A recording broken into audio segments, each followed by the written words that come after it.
Olá pessoal, muito bom estar com vocês aqui novamente.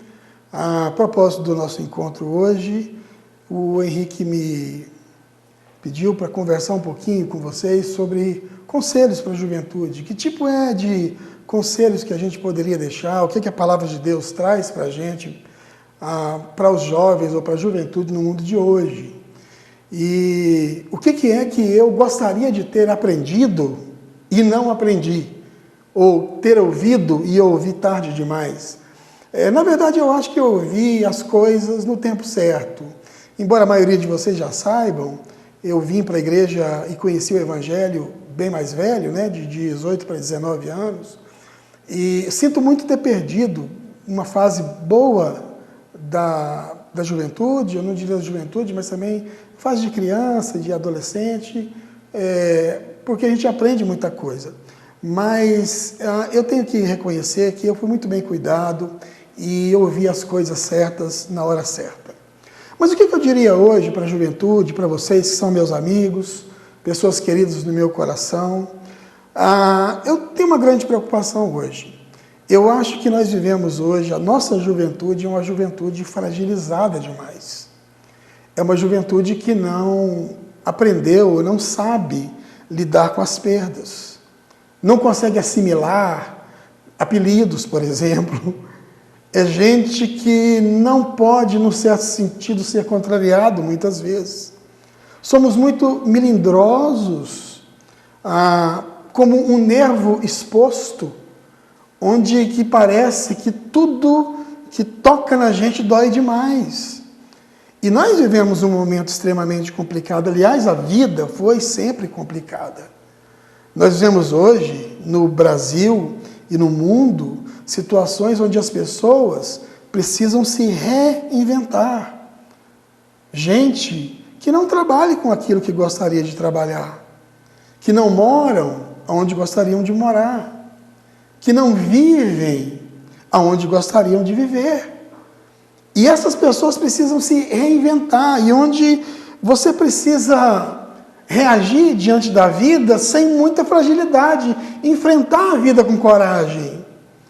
Porque a vida ela é muito dura e, às vezes, a realidade nos traz surpresas e algumas delas apavorantes. Você lê e olha os jornais aí, você percebe, você vê. Nós estamos chocados aí com a morte do menino Henri. E isso chocou o mundo, chocou a gente. Eu, quando penso nisso, me entristeço profundamente.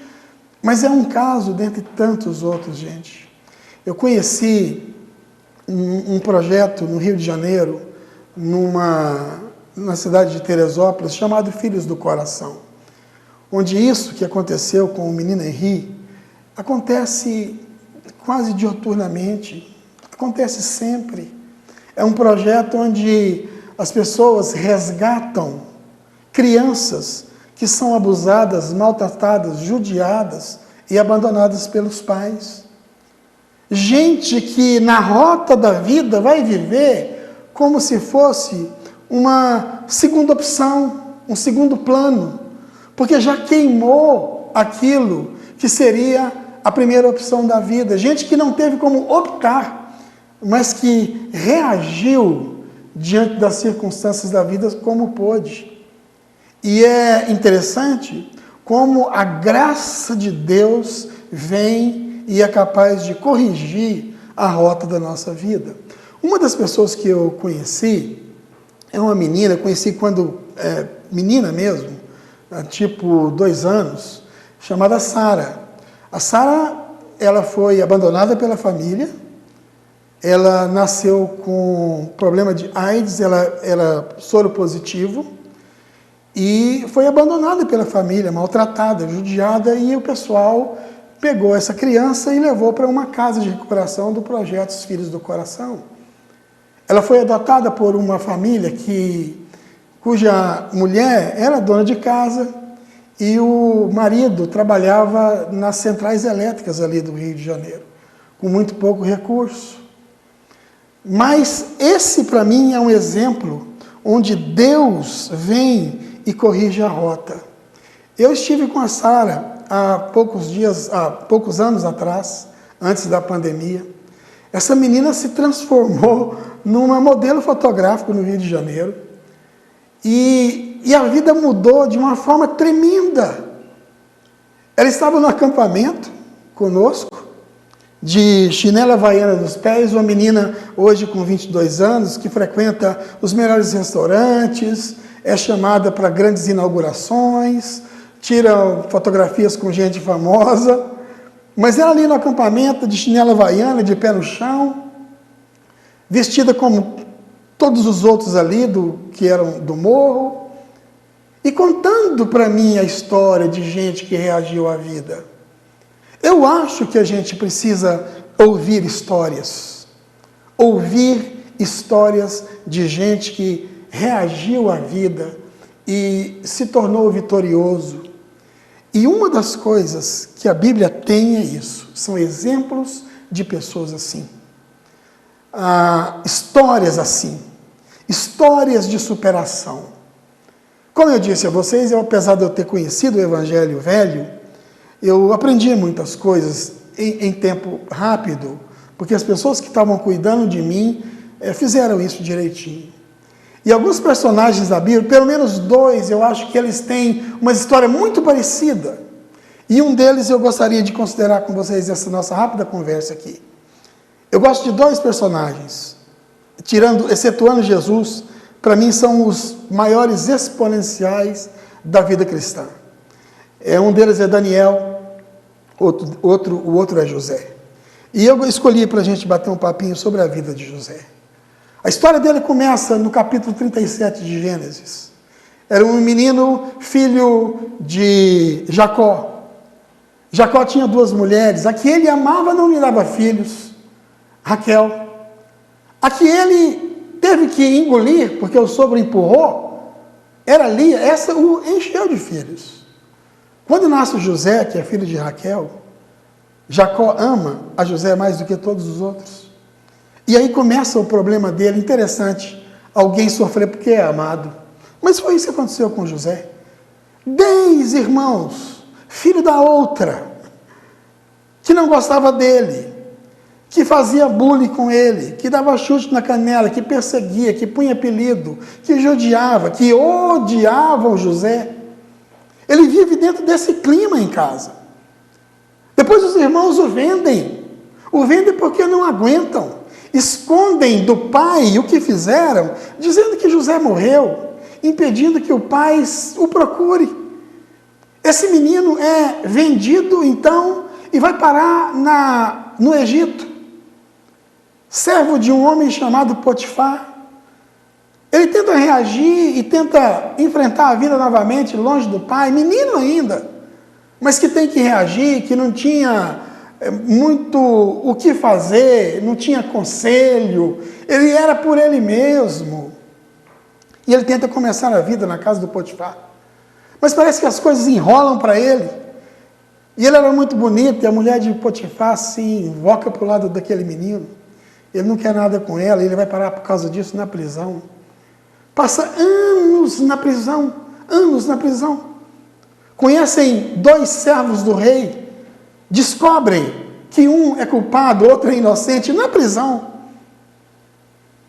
Diz para aquele que é inocente, olha, daqui 3 dias você vai estar servindo diante do rei, você é o copeiro do rei. E diz para o outro, daqui 3 dias você vai estar sem cabeça, porque você é culpado, você tentou envenenar o rei. E quando o amigo sai da cadeia, ele espera que seja lembrado, mas o amigo esquece dele por 2 longos anos. E depois de 2 anos, a vida dá uma outra volta. O faraó sonha. Esse amigo lembra que conheceu José na cadeia e que ele é bom de interpretar sonhos. E aí José é chamado, e resumindo a história, ele se torna o faraó do Egito.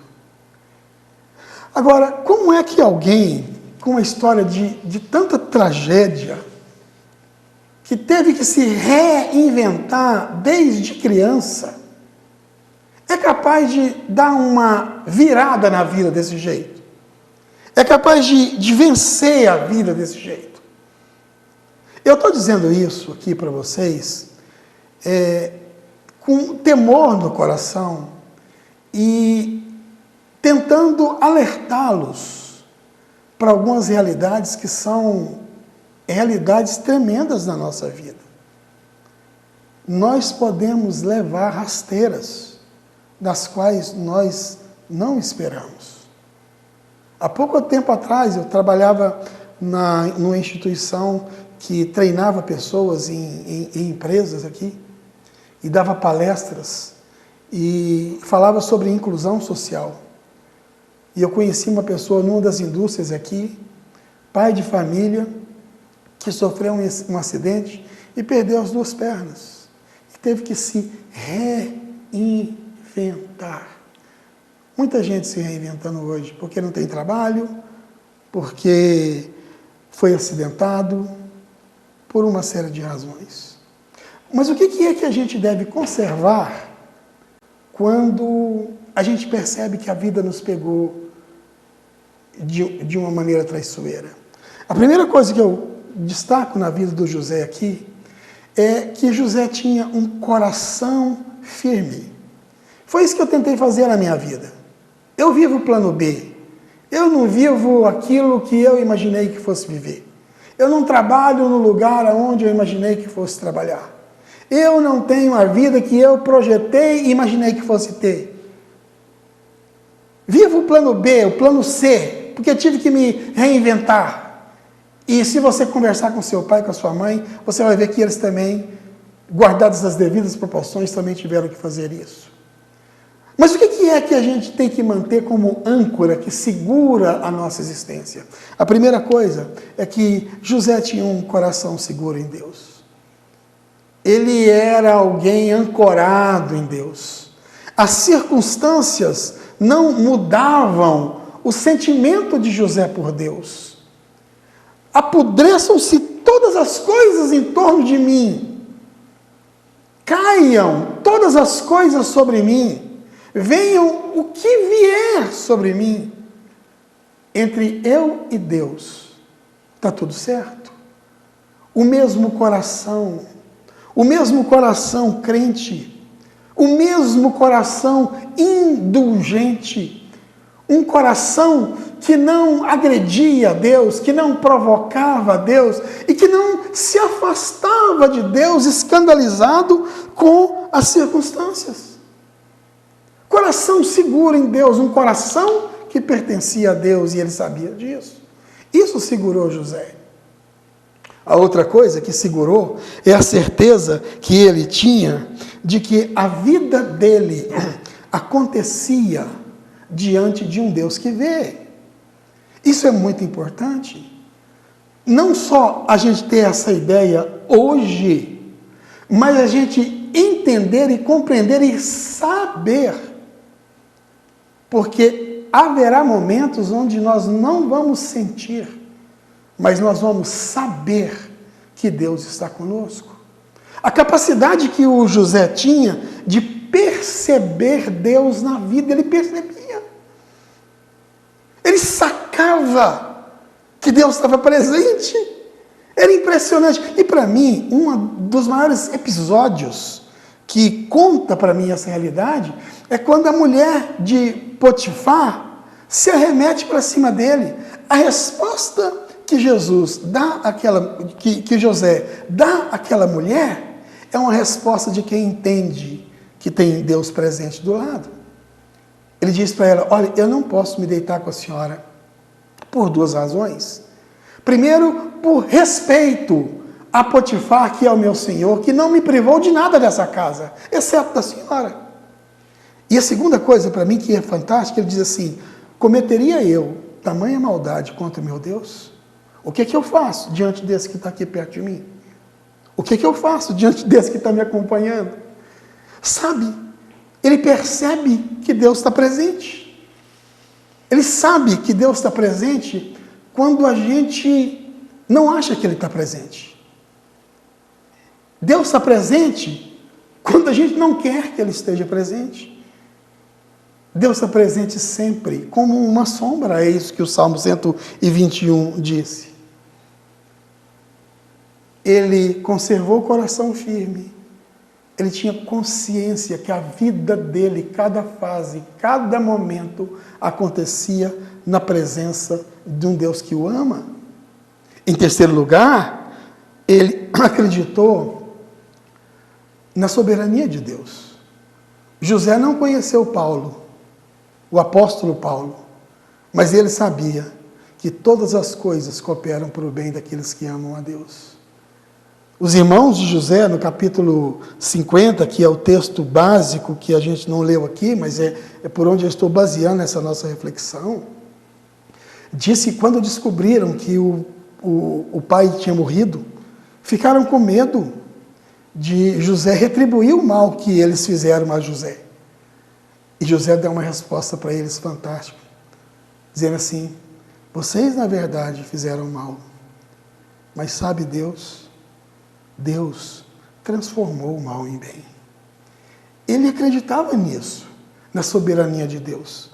Num Deus que é capaz de, mesmo quando o mal nos atinge, reverter esse mal em bem. Eu preciso acreditar nisso. Eu preciso compreender isso. Eu preciso trazer isso para a minha mente, para o meu coração, agora, enquanto o mal não veio.